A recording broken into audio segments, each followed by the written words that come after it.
The problem with saying God is in control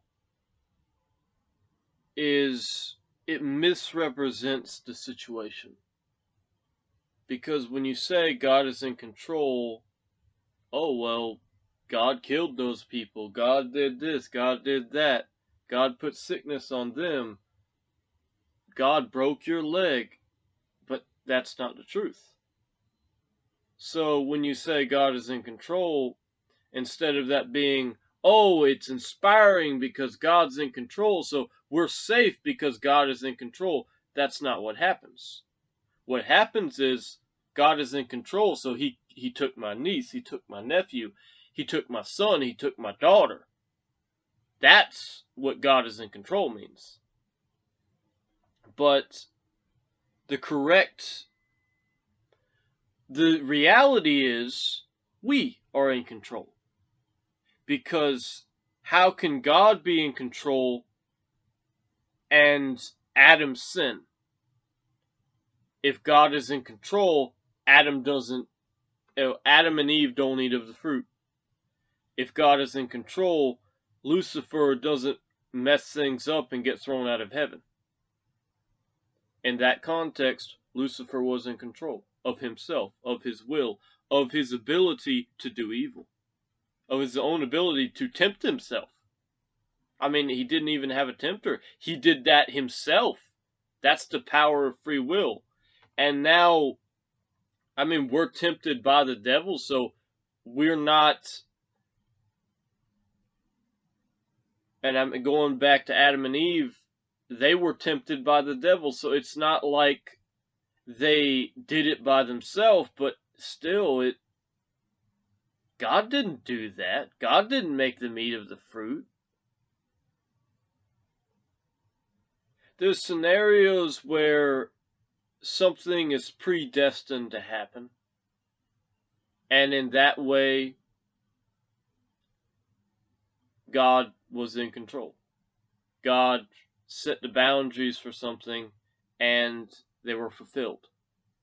But when you say God is in control and just leave it at that, it misdirects. Because when you say God is in control, you left out the part about, oh, but man has free will. Now, God is able to do a lot of things that he doesn't do. And the reason he doesn't do those things is because it would infringe on our free will. So, here's the thing. God may be in control, but so are we. And what I mean by that is, the parents are in control of the household. But when the parents respect the free will of the children are able to do all sorts of things that are not good for them. And that's the scenario with God. He is in control of the household, or at least, well, yeah, he's the one with the power.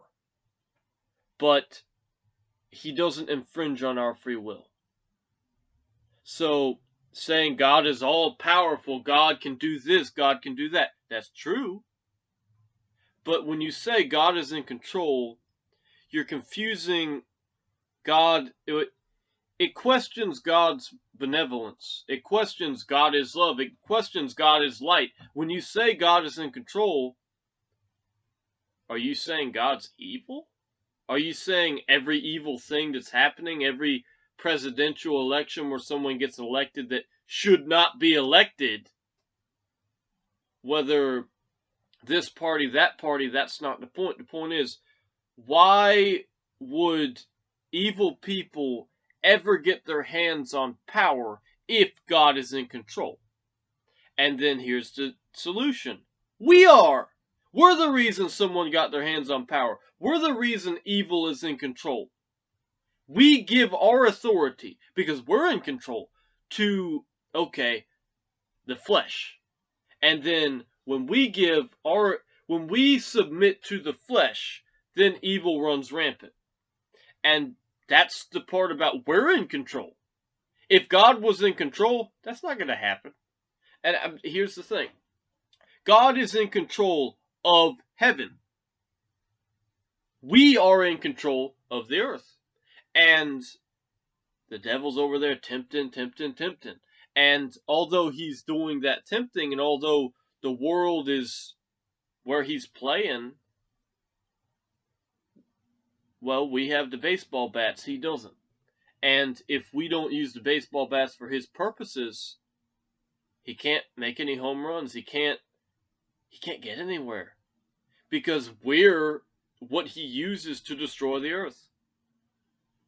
Our free will, our authority, is how he gets things done.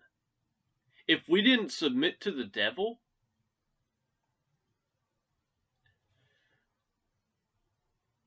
there's the thing. If we submitted to God and were doing as God wanted it, there you go. God's in control. Because his people are being obedient.